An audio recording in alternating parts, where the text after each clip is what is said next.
Celeb Savant is a career retrospective type interview focusing on singers, actors, and industry experts. Join Barrett Edelstein now as he dives into the entertainment world.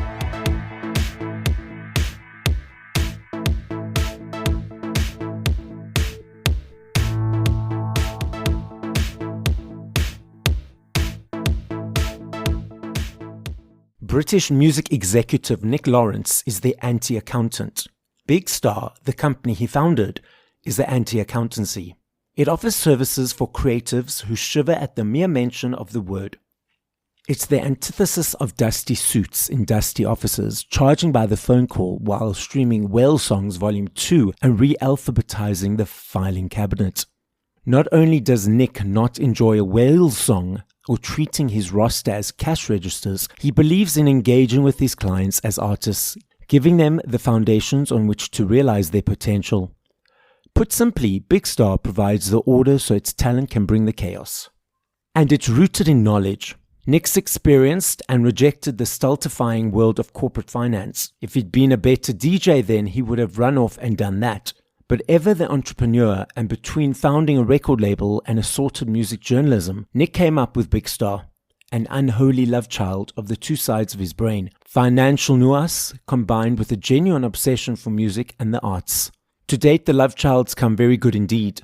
The roster includes talent such as Tom Grennan, Jacob Collier, and Ashniko, with legends like the Happy Mondays, the Brian Jonestown Massacre, and Goldie, as well as rights holders, management companies, agents, and promoters. Up next on Celeb Savant, we've got Nick Lawrence. Where in the world are you and how are you doing? I am in Bethnal Green, East London, and I am fantastic. Thanks for asking. Interesting journey that you've had in the entertainment world. But let's rewind to the very beginning. At what age, whether as a child or teenager, did you think, okay, I want to be in this space, in this world, and how did that journey progress? I think it sounds quite ridiculous, but when I was 2 years old, I got my first pieces of vinyl, just on one of those kids' gramophone. I think the gramophone was pink and the vinyl was yellow, and it was nursery rhymes. I was always fascinated by music. I was nurtured by my late and lovely parents on a mixture of Tamla Motown, just arguably the best pop factory ever that people still love and will continue to love for decades, hopefully centuries to come, unless the world blows up. So Beach Boys and Tamla Motown and Burt Bacharach, one of the finest songwriters ever. So I was nurtured on that. And my parents, they had this radiogram. I don't know if you remember what a radiogram was. It's just like a long sideboard piece of wood, and it had inset into it was a radio. And then you lift up the top, and inside there's a turntable. Mm-hmm. And I used to, apparently, according to my mum, just sit next to that, watching the records going round and round. It was an odd childhood, but I was always fascinated by music and fascinated by those records. And I bought my first record in 1973. There were two around the same time-ish. One's cooler than the other, but I'll be totally honest with you. It was Tiger Feet, which was by a band called Mud. And there was a particular dance to that I loved. And then the next one I bought was T-Rex, Children of the Revolution, which was a bit cooler. And my sister and I, we used to get these monthly magazines called Words and Disco 45. And it was a physical thing. And you could read all the lyrics to the songs that were in the charts that at that point meant so much more than they do now. So, yeah, I was fascinated by music. And actually, I was 9 years old when I got an album, which was the soundtrack to a film called Stardust, which featured David Essex and Adam Faith and other luminaries. And that was a double album. It was on Ronco Records. And you used to get these records that were released by either Ronco or K-Tel, and they just stick as many tracks as they possibly could onto it. And this was 2 pieces of vinyl, 48 tracks, so 12 tracks on each side. Mm-hmm. Really tiny grooves, really awful sound quality. But on side one, there was early soul and doo-wop, and then there was a soundtrack to this film, Stardust. And then the second side got more interesting with the Animals and the Box Tops and Loving Spoonful, Summer in the City. What a tune that is. And then it went into side 3, which was Hendrix, all along his version of All Along the Watchtower. Jefferson Airplane, White Rabbit, The Who, My Generation, and other stuff. And as a kid listening to that, I'd never heard that in my mum and dad's house before. I was only 9 years old, but it just completely and utterly blew me away. So that got me even more excited about music. And then for the next few years, I bought more records with my pocket money. And then punk happened. And wow, that was it. That just completely blew my mind. And I was lucky enough in those days to go and see The Clash. Early incarnations, that's right, of The Damned on Machine Gun Etiquette tour and Stip Little Fingers and Inflammable Material. And I'll be traveling up on the bus with mates from school to go to these shows, which were crazy at that point. And that was in the Midlands, in Birmingham and Coventry. It was pretty wild in those days, and it was so exciting. And yeah, it just carried on and on and on and on. And just that fascination with music, which, does so many things to us. It's there to support us when we're down. It's there to provide a soundtrack when we're feeling euphoric. It's there to make us dance and feel all kinds of emotions. And I think a lot of people kind of undervalue what it does. What would a world be like without music? Can't imagine that it would even be worth living for. It's so important. Everybody loves music. Some people put it more in the foreground, like you and I, and lots of other people just need it in the background as more of a soundtrack to what they do. But it's so important, and I really feel it. I feel really privileged and lucky that I actually do feel it. But then anyway, coupled with the real world of needing to get a job, I had various jobs in finance and stuff, and then I ended up with a mate of mine called Rich, and we used to travel to shows. And if they were on Friday and Saturday nights, we used to drive and stick a duvet in the car, and we go to the shows and we sleep in the car around the corner from the venue in London, and we loved that. We got to see so many bands doing that. There was one band that I went to see, a Rastafarian punk band called Bad Brains, incredible band, and they were playing at the Electric Ballroom. That was in early '89, I think. And it was on a school night, so I drove down from where I was, which was 2 hours out of town. And I was drinking Ribena and got very filthy looks, lots of filthy looks, and thought, actually, I just need to move to London. I need to move to London, and I did. I did in late '89, various finance jobs. I was actually in the city as a finance director in the end, square peg in a round hole, really. And then I moved out to media as a finance director again for a global PR agency, which was lots of fun. And it was in a more relaxed, creative and exciting environment I loved that. And at the same time, I set up my first record label, and I ended up releasing about 30 odd singles and about 7 or 8 albums. That was lots of fun. And off the back of that, I was given the opportunity to DJ all over the place, because I was releasing this music and people were getting back, making contact and say, "Hey, we love your stuff. Do you want to come and DJ?" So I DJ'd all over Europe, DJ'd in Russia. That was fun. DJ'd in the US. Yeah, I'd have amazing time doing that. And occasionally I still DJ now. If someone wants to have some old guy in the corner spinning roots, reggae and dub on vinyl only, then I'll do that. So I DJ'd all over the place. And then I set up various businesses. I seem to have this, sounds grandiose, but I love thinking of ideas. I love seeing what I can do. Some people would say entrepreneurialism. I think that might be a bit too highfalutin. I set up various businesses, and some succeeded, which is great. There's one or two which failed miserably, but you have to have those experiences. And that kind of gets us towards BigStar, which is something that I founded almost 9 years ago now. BigStar Business Management, it's called Business Management and Accounting. I want to get this thing straight first. I really don't like the label accountant. I really just, if I was just being an accountant and just pressing away, putting in receipts, that kind of thing, I'd be doing something else. I'd rather sweep up the leaves in a park or something like that. Yeah, I couldn't do that. But business management is totally different. Yes, we do all of that kind of processing of paperwork and preparing accounts and tax, but it's a living and breathing thing. I've got over 500 clients, and there's loads of talent there. And when they're out on tour, and when they're doing deals, we're involved. We have to make sure everything is in the right place. We work in conjunction with talent management and tour managers to make sure that everything works. And if you've got your own roster and you've got a few of those the few artists on that roster out on the road, it can be crazy. And I know people think, oh, accountant, yeah, crazy. Honestly, it's absolutely bonkers sometimes, just making sure everything is in the right place and making sure that the artists they're gonna play. That was BigStar, and BigStar. So I'm kind of on the website. You see, I'm actually anti-accountant. I put just for a bit of a laugh. I think I swear on the website as well, which is just because other accountants don't.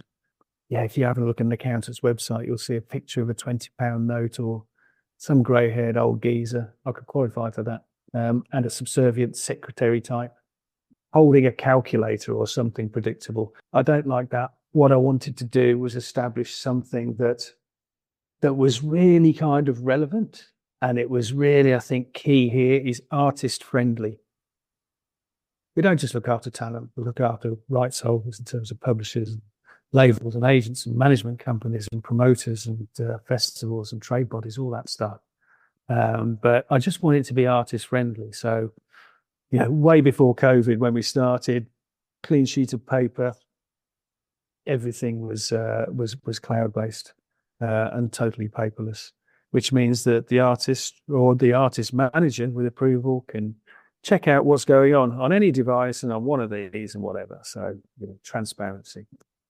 And then hiring a team of folks, and priority there is they've got to be emotionally involved in music.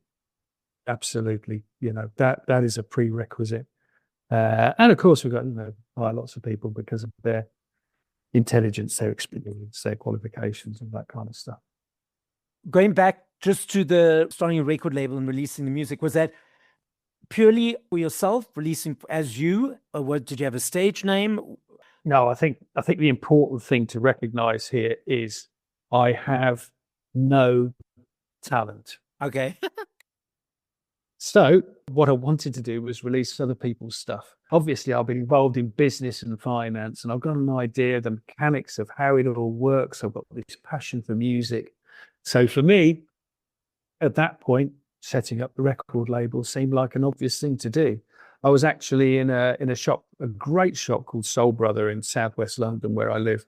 And a guy that was managing there, he was an MC, and he was working with a great UK soul funk band called The Herbalizer that were on Indie. And he said, I've got all these ideas, but I haven't got any money. And the guys from The Herbalizer, they said they'd produce me if I could sort it out. And I said, how much do you need? And it wasn't very much, but he just hadn't got the spare cash, and I did. So I said, all right, then I'll pay for the studio time. So I said, on the proviso that I can go in the studio too.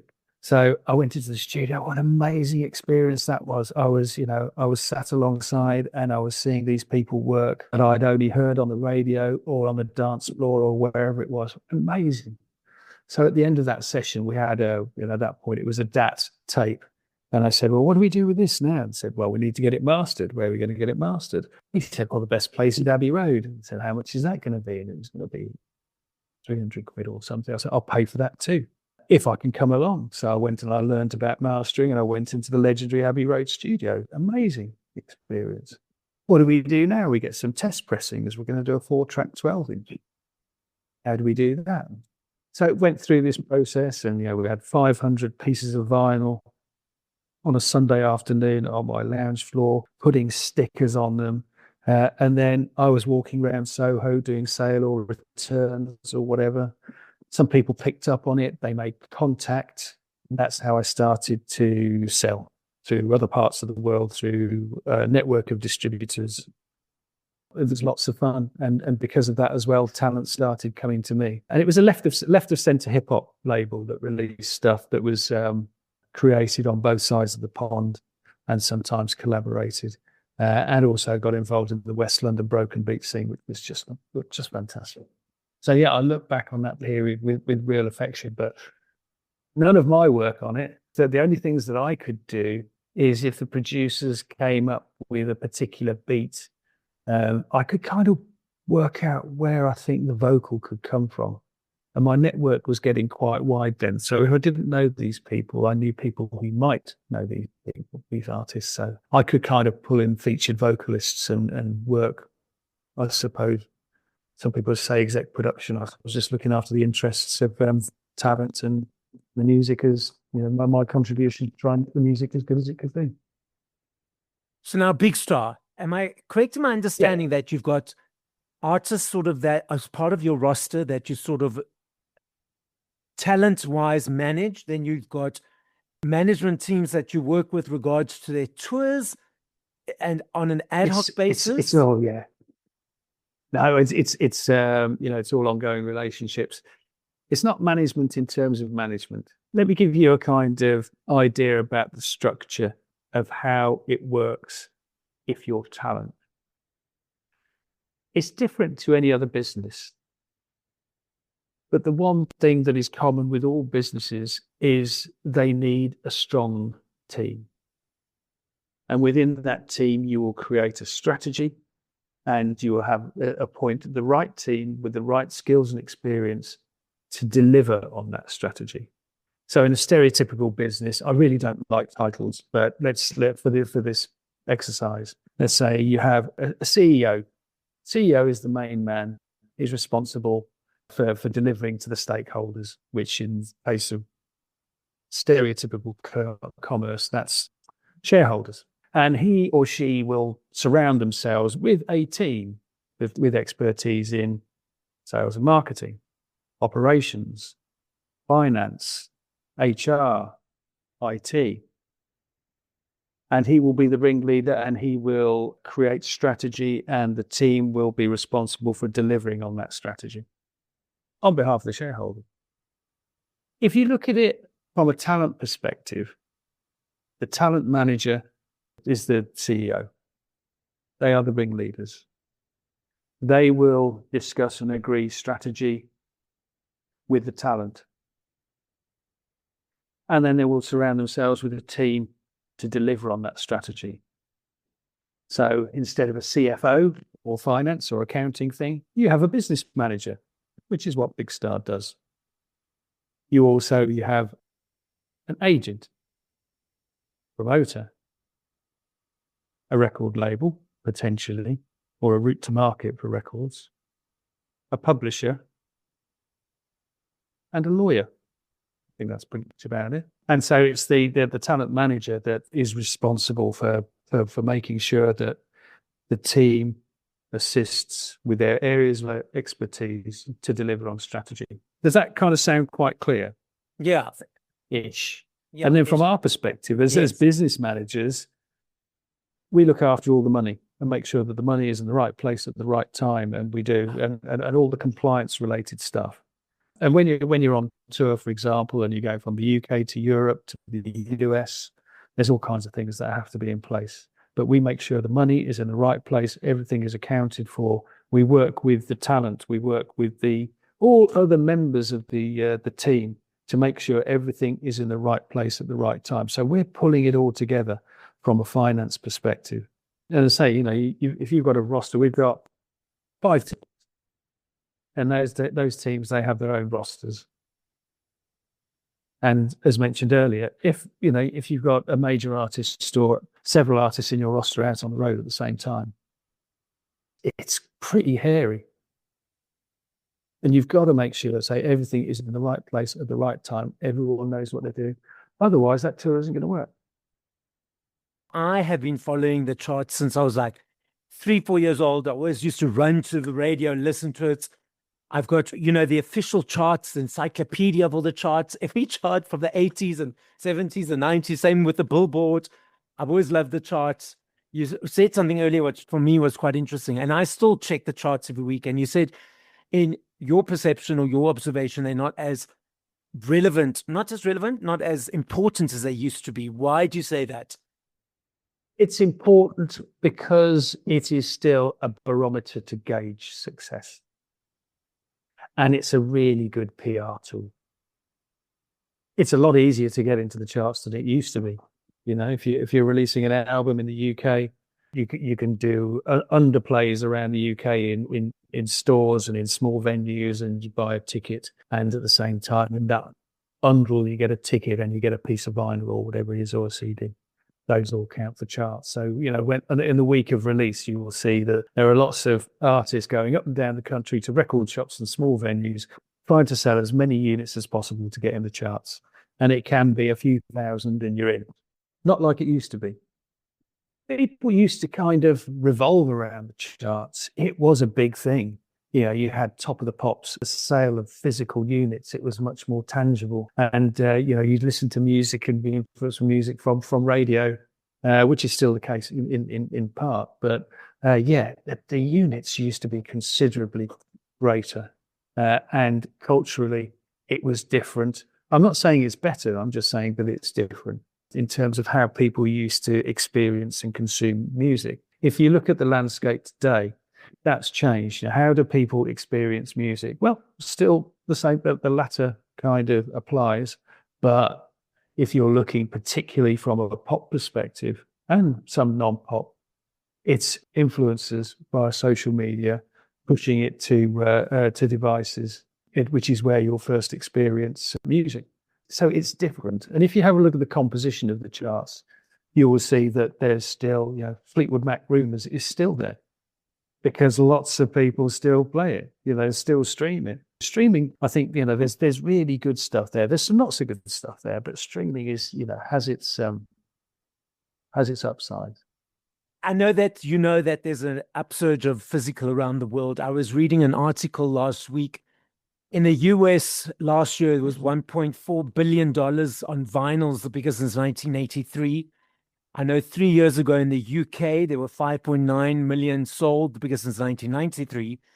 I also know in the UK last year, there's a basket of products that they gauge exchanges on. And based on these exchanges, which there needs to be a high number, they are monitored for tax purposes. And because of the upsurge of CDs again, CDs are back in the basket. And the research is showing all of us that it's the teenagers diving into this world, not the older nostalgic people, in inverted commas. Then we have the streaming platforms. Yeah, I can see you want to say something. Go ahead.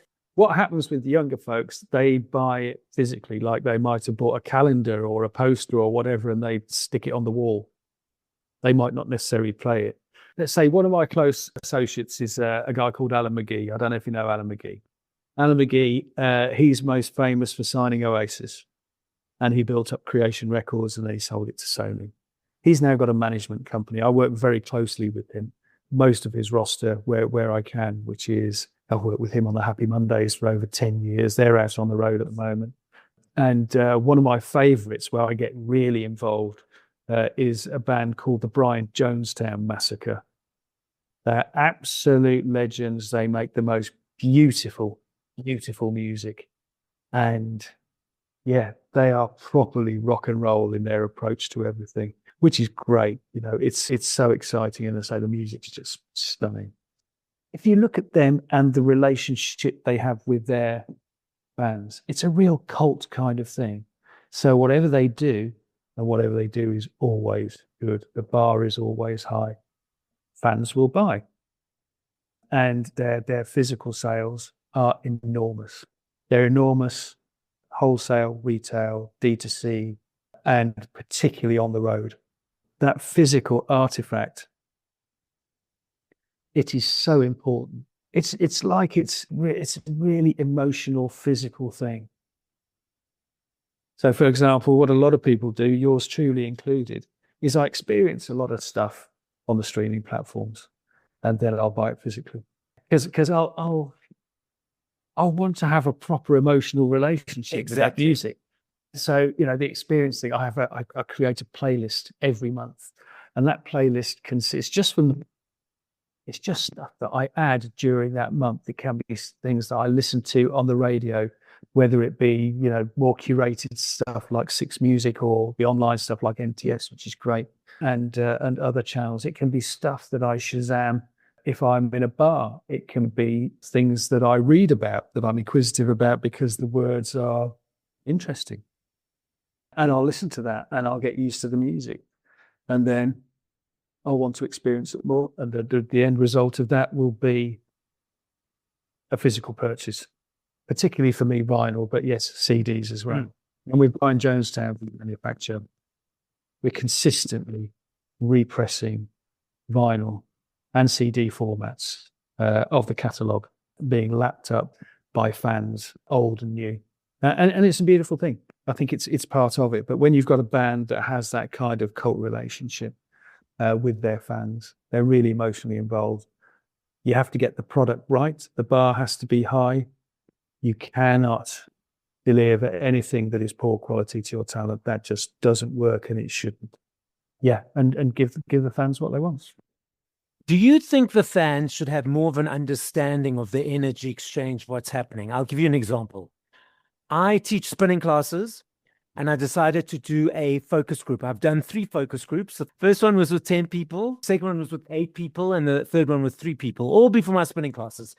Cross age groups, teenagers to older. They're listening to music mainly on streaming, cross-cultural, cross-diverse, and all those different labels. And I said to all the groups of the people, I said to them, if an artist has had 100 million streams, how much money do you think that artist has got in their back pocket? The first group of people said 50 million. The second group of people said 1 million. The third group of people said 300,000 to 20 million. And I said to all of them, no, it's actually like 1,000 or 2,000. And they were shocked and horrified. I do know a lot of artists say that they use Spotify sort of as a business card. So they can see they popping off in Spain, Canada, and South Africa. So they know, okay, well, I can go tour there. They don't really take notice of the minimal amounts of exchange, energy exchange. I do know Ray, Snoop Dogg, a bunch of artists have been speaking about it. What are your thoughts around this whole discussion? This is a contentious one, isn't it? This one. It depends where you're at as an artist. Talking to a wonderful and legendary punk band in the last year who've been around for quite some time, I was trying to give them some advice in terms of how to improve their lot from a business perspective. I said, you haven't even got all your titles on the streaming platforms. I said, what's that? They said, oh, well, we don't do that because we're punk. We're not going to make any money for it, so we're not doing it. I said, you're looking at it in the wrong way. How are people going to experience their music and experience your music unless they've got access to it? And what streaming does is it provides access. And if it provides access, I was telling them, and they enjoy that music, they will tell other people. And if they do that, they're going to buy tickets. And if they buy tickets, they'll buy something physical, either at a show or before it or after it. So at a certain level, you need to consider streaming as a business development tool, a promo tool, something that is going to galvanize an audience whereby you can have a commercial relationship with them and create a sustainable business through what other income streams can be generated, achieved, whatever, as a result of having that access. In terms of the numbers themselves, yeah, they're poor. They are poor. There needs to be continued pressure to enhance the rates, particularly the streaming platforms are now very profitable. And the royalties off the back of that, whether they be recording royalties or publishing royalties, if you write the song as well, you're going to get a little bit more, which helps. But mainly a biz dev tool to enjoy other income streams. I think that's where I'd put it. You get after distribution about £3,200, something like that, per million. That's the number.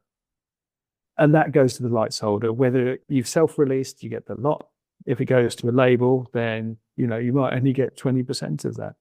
And that's when it trickles down, and there's very little left for the talent, which is really sad because the talent is the lifeblood of the industry. And if the talent didn't exist, the industry wouldn't. Just to add on to that, one of my pet hates is the way the industry accounts to talent. They get accounted to twice a year. They get accounted for the first half from the 1st of January to the 30th of June. They will be accounted for 3 months later on the 30th of September. So the rights holder might collect some income in January and you're not going to receive it till September. And then the second period, 1st of July to the 31st of December, the rights holder will then account to the talent by the following end of March. So again, first week of July, rights holder might pick up something, and the artist won't be accounted for their share until 9 months later, end of March. That's just not right. I mean, if you think about what we've done in terms of developing tech, which has been amazing. Again, it's that access thing, which I think is a really key word there. Surely a little bit more investment to look after the lifeblood of the industry. I mean, it kind of makes sense. If you've got a job and you get a salary and you get paid on a monthly basis, shouldn't there be that same kind of relationship between rights holder and talent? I don't think it could be too difficult, certainly with the developments in technology, to be a bit fairer. There are some out there which they'll pay advances based on royalties that are coming in during the period, but I think they charge interest. I just don't think it's right that those rights holders should keep hold of those funds when they're not theirs. And what happens if a record label ceases to trade? You're not going to get anything from that. Could be potentially 9-month period. So that's something that I just think really needs to be addressed. As a final message for the listening audience, what would you like to say? Music is amazing. We need to, I think, be a bit more lateral about how we find and experience music. There's always amazing music out there.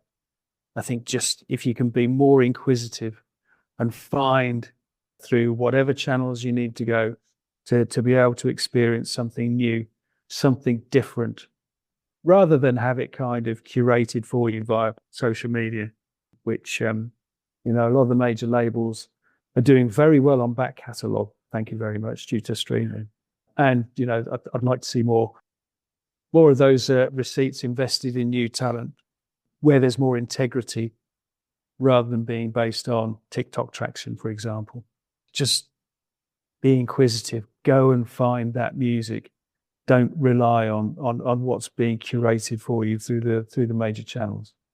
Thank you for listening to this episode of Celeb Savant. Please follow Barrett on TikTok, Instagram, YouTube, and Facebook at Celeb Savant. That's CelebSavant.